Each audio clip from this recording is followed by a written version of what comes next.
जय हिंद दोस्तों, मैं प्रिंस यादव आपको फिजिक्स पढ़ाऊंगा। हमने पहले लेक्चर में जो पहला चैप्टर था 10th का फिजिक्स का, उसको हम लोगों ने डिस्कस किया था बेसिक। अब हम लोग उसके आगे चलते हैं। जो हमारा आगे टॉपिक है वह है प्रकाश का परावर्तन। अगले टॉपिक हमारा है प्रकाश का परावर्तन। तो प्रकाश का परावर्तन किसे कहते हैं या किस घटना को प्रकाश का परावर्तन कहते हैं, उसके विषय में थोड़ा जान लेते हैं हम लोग।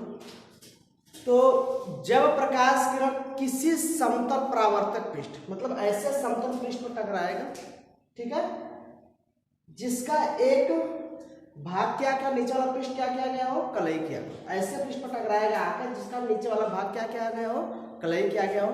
टकराने के बाद प्रकाश किरण जब अपने ही माध्यम में वापस लौट जाती है, इसी घटना को हम लोग क्या कहते हैं, प्रकाश का परावर्तन। फिर से सुन लेते हैं हम लोग कि प्रकाश का परावर्तन क्या होता है। जब प्रकाश किरण किसी परावर्तक पृष्ठ पर आके टकराती और टकराने के बाद अपने ही माध्यम में वापस चले जाती है, तो इसी घटना को हम लोग क्या कहते हैं, प्रकाश का परावर्तन। ठीक है, इसी घटना को हम लोग कहते हैं प्रकाश का परावर्तन। यह हम लोगों को बहुत जगह देखने के लिए मिलेगा। जैसे प्रकाश का परावर्तन हम लोग देखना चाहें तो कई बार हम लोग देखते हैं फोटो में कि किसी पहाड़ी का सीनरी होता है, इसके जस्ट पास में क्या दिखा गया था, पानी, और इसका जो इमेज होता है, इसका उल्टा इमेज क्या करता है, इस पानी में पड़ता है। तो हम लोग देखते हैं कि कोई पहाड़ है, उसके नीचे क्या है, यह पानी है, इसका जस्ट उल्टा इमेज क्या करता है, इस पर पड़ता है। तो वह किसके वजह से होता है, वह होता है प्रकाश के परावर्तन के कारण। वो किसके कारण होता है, प्रकाश के परावर्तन के कारण। और हम लोग देखते हैं जब भी हम लोग कांच, शीशे या आईने में अपना क्या करते हैं, प्रतिबिंब देखते हैं, तो हमें प्रतिबिंब जो दिखाई पड़ता है वो भी किसके वजह से होता है, प्रकाश के परावर्तन के कारण। ठीक है, तो प्रकाश का परावर्तन हम लोग यही बात देख रहे हैं कि प्रकाश क्या कर रहा है, कहीं से आ रहा है, या जो ऑब्जेक्ट है उस ऑब्जेक्ट से आ रहा है, और कोई पृष्ठ है, ठीक है, जिसका एक वाला जो ऊपर और जिस पर प्रकाश पड़ रहा है उस साइड का क्या है, परावर्तक पृष्ठ, यानी यह चिकना पृष्ठ जिस पर प्रकाश आएगा, टकराने के बाद क्या चला जाएगा वापस, और इसका जो दूसरा पृष्ठ होता है इस पर कलर किया गया होता है या पेंट किया गया होता है। ठीक है, तो इस घटना को हम लोग क्या कहते हैं, प्रकाश का परावर्तन। आगे आते हैं, प्रकाश के परावर्तन में हम लोग देखते हैं कई चीजें हैं। तो प्रकाश का जब परावर्तन पढ़ते हैं तो उसमें सबसे पहली बात जो है उसको हम लोग पढ़ते हैं आपतित किरण। क्या पढ़ते हैं, आपतित किरण। तो आपतित किरण क्या है, वह प्रकाश किरण जो आकर परावर्तक पृष्ठ, यही हमारा क्या है, परावर्तक पृष्ठ, ये क्या है, परावर्तक पृष्ठ। तो जो प्रकाश किरण आकर परावर्तक पृष्ठ, मतलब इस पर टकराती है, परावर्तक पृष्ठ, परावर्तक पृष्ठ पर आके क्या करती है, टकराती है, उसी को हम लोग कहते हैं आपतित किरण। वह प्रकाश किरण जो आकर परावर्तक पृष्ठ पर टकराती है क्या कहलाती है, आपतित किरण। और जिस बिंदु पर परावर्तक पृष्ठ को टच करती है या स्पर्श करती है, आपतित किरण जिस बिंदु पर परावर्तक पृष्ठ को स्पर्श करती है उस बिंदु को हम लोग कहते हैं आपतन बिंदु। उस बिंदु को क्या कहते हैं हम लोग, आपतन बिंदु। अब देखेंगे हम लोग आपतन बिंदु के बाद एक डॉटेड लाइन दिख रही है येलो कलर की, यह डॉटेड लाइन है अभिलंब। अभिलंब किसे कहते हैं, तो परावर्तक पृष्ठ पर आपतन बिंदु, परावर्तक पृष्ठ पर आपतन बिंदु पर खींचा गया लंब क्या कहलाता है, अभिलंब कहलाता है। परावर्तक पृष्ठ पर आपतन बिंदु पर खींचा गया लंब क्या कहलाता है, अभिलंब कहलाता है। इसके बाद अगला पॉइंट है हमारा परावर्तित किरण। तो आपतित किरण आएगी, परावर्तक पृष्ठ पर टकराएगी, टकराने के बाद क्या करेगी, वापस जाएगी। तो जो प्रकाश किरण परावर्तक पृष्ठ पर टकराकर वापस जाती है, जो प्रकाश किरण परावर्तक पृष्ठ पर टकराकर वापस उसी माध्यम में जाती है, उसी प्रकाश किरण को हम लोग क्या कहते हैं, परावर्तित किरण। उसी को क्या कहते हैं हम लोग, परावर्तित किरण। इसके बाद आगे आते हैं हम लोग, आपतित किरण हो गया, परावर्तित किरण हो गया, अभिलंब और आपतन बिंदु हो गया। इसके बाद आते हैं हम लोग यहाँ पे एक कोण दिखाए हैं। एक कोण पे लिखे हैं आई और दूसरे कोण को क्या लिखे हैं आर। तो जो आई कोण है वह किन दो रेखाओं के बीच बन रहा है, अभिलंब के बीच बन रहा है। यहां देखते हैं हम लोग, यह किसके बीच बन रहा है, अभिलंब और आपतित किरण। अभिलंब और किसके बीच बन रहा है, आपतित किरण। तो हम लोग उसी कोण को कहेंगे वह कोण जो किसके बीच बनता है, अभिलंब और आपतित किरण के बीच बने कोण को हम लोग कहते हैं आपतन कोण। क्या कहते हैं, आपतन कोण। अभिलंब तथा आपतित किरण के बीच बने कोण को आपतन कोण कहते हैं। ठीक इसी तरह अभिलंब तथा परावर्तित किरण के बीच बने कोण को परावर्तित कोण कहते हैं, परावर्तन कोण कहते हैं। देखते हैं हम इसको,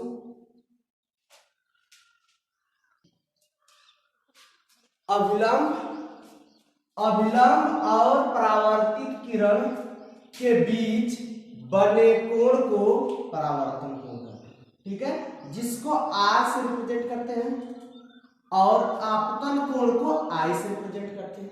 फिर से दोनों के साथ जान लेते हैं हम लोग। अभिलंब तथा आपतित किरण के बीच बने कोण को आपतन कोण कहते हैं, जिसे आई से दर्शाते हैं। आगे आते हैं हम लोग, अभिलंब तथा परावर्तित किरण के बीच बने कोण को परावर्तन कोण कहते हैं, जिसे किससे दिखाते हैं, आर से दिखाते हैं।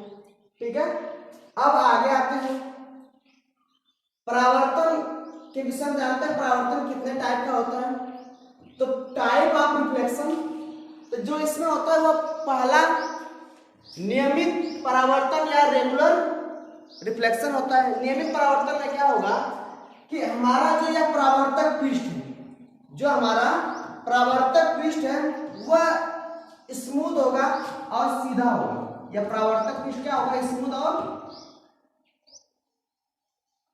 परावर्तक पृष्ठ।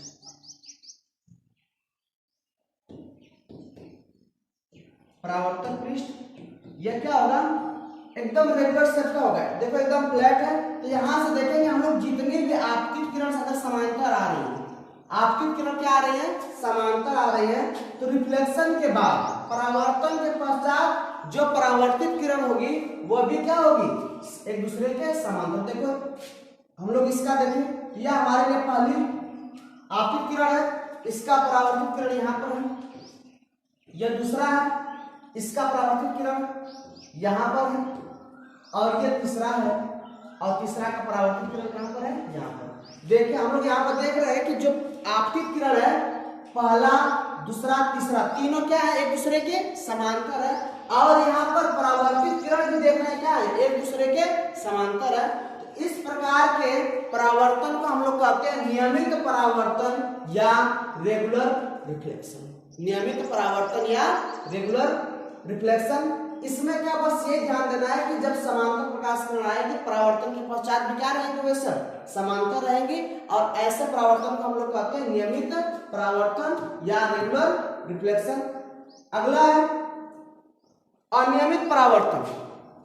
अनियमित परावर्तन, इसमें क्या होगा कि हमारा जो परावर्तक पृष्ठ है, जो हमारा परावर्तक पृष्ठ है, यह नियमित आकार का नहीं होगा। देख रहे हैं हम लोग ऊपर खाबर या खुरदुरा बोलते हैं इसको, क्या है, खुरदुरा या रफ, ये रफ टाइप का। ठीक है, अगर रफ होगा इसमें हम लोग देखेंगे कि प्रकाश किरण आ तो रही है, यह आपकी प्रकाश किरण है, यह परावर्तन के पश्चात एक दूसरे के समांतर नहीं हो रही।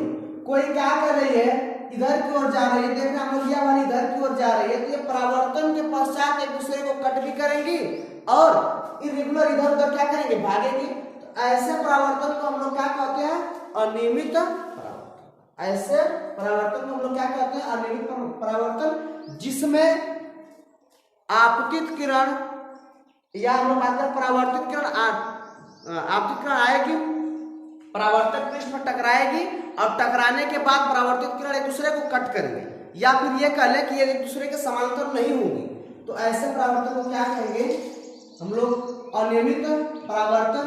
और इसमें ध्यान रखेंगे इस वाले में कि इसमें परावर्तित किरण एक दूसरे को कभी भी कट नहीं करेगी।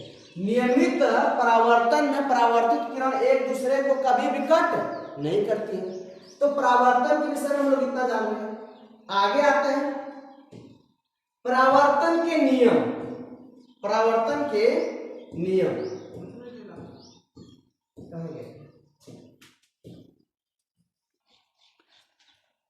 आगे हम लोग पढ़ते हैं प्रकाश का परावर्तन या परावर्तन का नियम। पहले पढ़ते हैं हम लोग परावर्तन का नियम।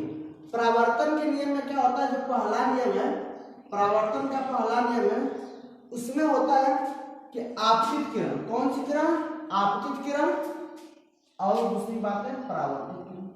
आपतित किरण परावर्तित किरण के विषय हम लोग जान गए। जो प्रकाश किरण आके क्या करती है, परावर्तक पृष्ठ पर टकराती है, उसको हम लोग आपतित किरण, और जब टकराने के बाद वापस उसी माध्यम में जाती है उसको क्या कहते हैं, परावर्तित किरण। तो आपतित किरण पहले नियम में क्या होता है, प्रकाश के परावर्तन के पहले नियम में होता है आपतित किरण, परावर्तित किरण तथा आपतन बिंदु पर खींचा गया अभिलंब, तीनों एक ही तल में होते हैं। तीनों क्या होते हैं, एक ही तल में होते हैं। फिर से देख लेते हैं हम लोग कैसे लिखेंगे।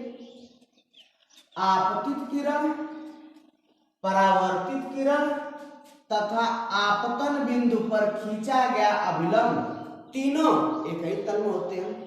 एक ही तल में होने का मतलब यह हो गया कि अगर हम लोग यहाँ पे प्लेन लें, ठीक है, अगर हम लोग के पास है, इसकी बात करें तो यहाँ पे हम लोग मान लेते हैं यह हमारा क्या है, परावर्तक पृष्ठ है।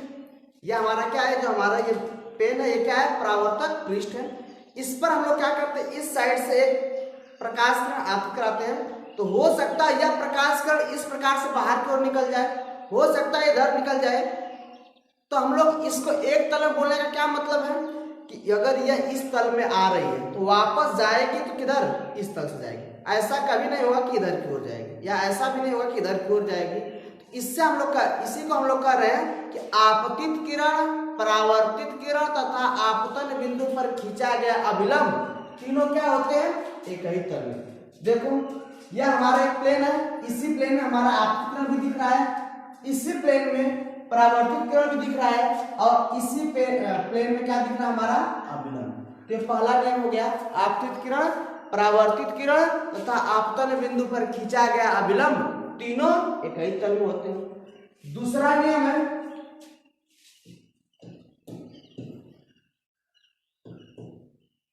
की अगर हम बात करें तो अभिलंब तथा आपतित किरण के बीच बने कोण को आपतन कोण कहते हैं, जिससे किससे दिखाते हैं, आई से। अभिलंब तथा आपतित किरण के बीच बने कोण को आपतन कोण कहते हैं, जिसको हम लोग आई से दिखाते हैं। और अभिलंब तथा परावर्तित किरण के बीच बने कोण को परावर्तन कोण कहते हैं, जिसे आर से दिखाते हैं। तो दूसरे नियम में क्या है कि आपतन कोण आई तथा परावर्तन कोण आर आपस में बराबर है। आपतन कोण आई तथा परावर्तन कोण आर दोनों आपस में बराबर होते हैं। यह परावर्तन के दोनों नियम है। पहले नियम को हम लोग कई बार देखें, फिर से एक बार और देख लेते हैं ताकि याद रहे हमें। तो पहले नियम हम लोग कह रहे हैं कि आपतित किरण, परावर्तित किरण तथा आपतन बिंदु पर खींचा गया अभिलंब, तीनों एक ही तल में। और दूसरा नियम है आपतन कोण आई, परावर्तन कोण आर की क्या होती है, बराबर होती है। एग्जाम्पल बोल लेते हैं। मान लेते हैं यह आने वाला जो प्रकाश किरण यह 60 डिग्री पर, कितना पर, 60 डिग्री पर। अब अभिलंब के साथ जो कोण बना रहा है वो कितना बना रहा है, 60 डिग्री का। तो पूछता है कि यदि कोई प्रकाश किरण अभिलंब से 60 अंश या 60 डिग्री पर आपतित होती है, उसका परावर्तन कोण कितना होगा। तो यहां से हम लिख देंगे परावर्तन के नियम से कोण आई बराबर कोण आर होता है। यदि कोण आई का मान 60 डिग्री है तो कोण आर का मान भी कितना होता है, 60 डिग्री। ठीक है, लेकिन बार बार इतना ही नहीं पूछता है। कभी कभी आपको यह जो कोण दिया है, यह कोण अभिलंब से दिया है, लेकिन कभी कभी क्या करेगा, यह कोण अभिलंब से ना देकर हम लोगों को क्षैतिज से देगा। क्या करेगा, क्षैतिज से देगा।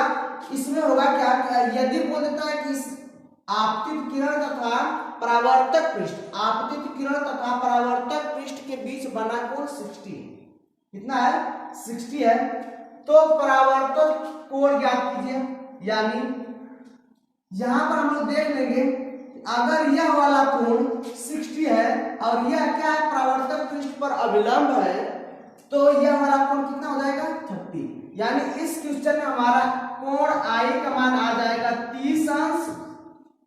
और जब कोण आई का मान हमें 30 अंश आ गया तो परावर्तन कोण पूछ रहा है, कोण आर का मान पूछ रहा है, तो हम लोग देख लेंगे कि परावर्तन के नियम से आई, कोण आई बराबर कोण आर, यानी आपतन कोण परावर्तन कोण के बराबर होता है। अतः हम लोग कह सकते हैं कि जो ये 30 है आई का मान, तो कोण आर का मान भी कितना आ जाएगा?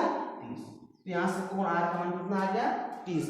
तो हम लोग इस बात का ध्यान रखेंगे कि जो कोण दे रहा है आपतित किरण या परावर्तित किरण का जो कोण दे रहा है वो किसके साथ दे रहा है? अभिलंब के साथ दे रहा है या परावर्तक पृष्ठ के साथ? ठीक है, अभिलंब के साथ देता है तो कोई दिक्कत नहीं, कोण आई से कोण आर तुरंत जो दिया रहेगा वही कोण आई होगा और वो अगला क्या हो जाएगा? कोण आर। लेकिन यदि परावर्तक पृष्ठ दे देता है तो हमारा क्या हो जाएगा? चेंज हो जाएगा। ठीक है, आगे आते हैं।